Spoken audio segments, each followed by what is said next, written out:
भारत में इस वक्त ऐसी गर्मी पड़ रही है कि सारे रिकॉर्ड्स टूट रहे हैं। पर एक आंकड़ा है, एक ऐसा नंबर जो सुनकर सच में होश उड़ जाएंगे।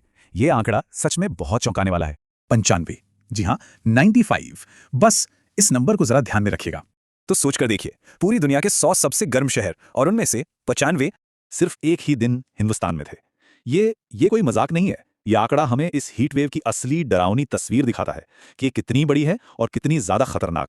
तो सवाल ये उठता है कि भाई ये जानकारी आई कहां से? तो देखिए, ये AQI.in का रियल टाइम डेटा है 24 अप्रैल 2026 का, और इसने एक बात बिल्कुल साफ कर दी कि उस एक दिन के लिए पूरी दुनिया में गर्मी का जो एपिसेंटर था वो भारत था।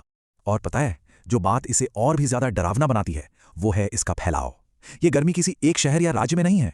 नहीं, जरा सोचिए, सेंट्रल इंडिया से लेकर उत्तर के मैदानी इलाकों तक, चाहे महाराष्ट्र हो, तेलंगाना हो या फिर उत्तर प्रदेश, हर जगह पारा 40 डिग्री के पार जा चुका है, और कई जगहों पर तो ये 45 डिग्री को छूने को बेताब है।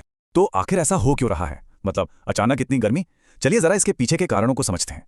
हाँ, तो ऐसी जबरदस्त गर्मी के पीछे वजह क्या है? आखिर ये हो क्यों रहा है? क्योंकि ये सिर्फ एक इत्तेफाक तो हो नहीं सकता, है ना? देखिए, असल में ना इसके पीछे कोई एक वजह नहीं है।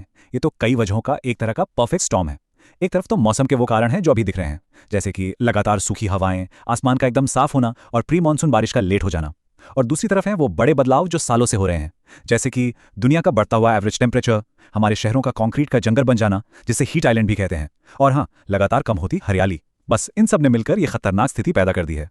अब इतनी भयानक गर्मी का सीधा असर हम लोगों की सेहत पर पड़ता है, और ये जानलेवा भी हो सकता है। तो सवाल यह है कि खतरा आखिर कितना बड़ा है और हमारी सरकार की तरफ से क्या चेतावनियां जारी की गई हैं? हालात की गंभीरता को देखते हुए भारतीय मौसम विज्ञान विभाग, जिसे हम IMD भी कहते हैं, उन्होंने देश के कई हिस्सों के लिए ऑफिशियल हीट वेव वार्निंग जारी कर दी है। यहाँ जो सबसे बड़ा खतरा है उसे कहते हैं हीट स्ट्रेस। और ये सिर्फ दिन की तेज धूप के बारे में नहीं है। नहीं, असली प्रॉब्लम तब शुरू होती है जब रातें भी गर्म रहती हैं। मतलब शरीर को ठंडा होने का, रिकवर करने का मौका ही नहीं मिलता, और बस इसी वजह से हीट स्ट्रोक और जानलेवा थकावट का रिस्क कई गुना बढ़ जाता है। और कमाल की बात यह है कि इस गर्मी का असर भी पूरे देश में एक जैसा नहीं है। हर इलाके की अपनी अलग चुनौती है। जैसे उत्तर पश्चिम और मध्य भारत में सूखी झुलसा देने वाली लू चल रही है। वहीं अगर तटीय और पूर्वी भारत को देखें तो वहां गर्मी के साथ साथ चिपचिपी नमी, मतलब ह्यूमिडिटी इतनी ज्यादा है कि सांस लेना भी मुश्किल है। और उत्तर के मैदानी इलाकों का तो क्या ही कहना, वहां रातें भी गर्म है, मतलब 24 घंटे कोई राहत नहीं। तो ठीक है, प्रॉब्लम तो समझ आ गई। अब बात करते हैं कि इससे बचा कैसे जाए। IMD की सलाह क्या है, और सबसे बड़ा सवाल, क्या आगे कोई राहत मिलने की उम्मीद है भी या नहीं? IMD ने कुछ बहुत जरूरी और सच कहूं तो बहुत आसान से उपाय बताए हैं। सबसे पहला और सबसे जरूरी, जितना हो सके पानी पीते रहें, खुद को हाइड्रेटेड रखें। दूसरा, दोपहर की जो तेज धूप होती है ना, उसमें बाहर निकलने से बचें। तीसरा, हल्के रंग के ढीले ढाले सूती कपड़े पहने। और हाँ, अगर कोई बहुत मेहनत वाला काम है ना, तो प्लीज उसे कुछ दिनों के लिए टाल दें। खासतौर पर बच्चों, बुजुर्गों और जो लोग पहले से बीमार हैं, उनका खास ख्याल रखना तो बहुत ही ज्यादा जरूरी है। तो आगे का क्या सीन है?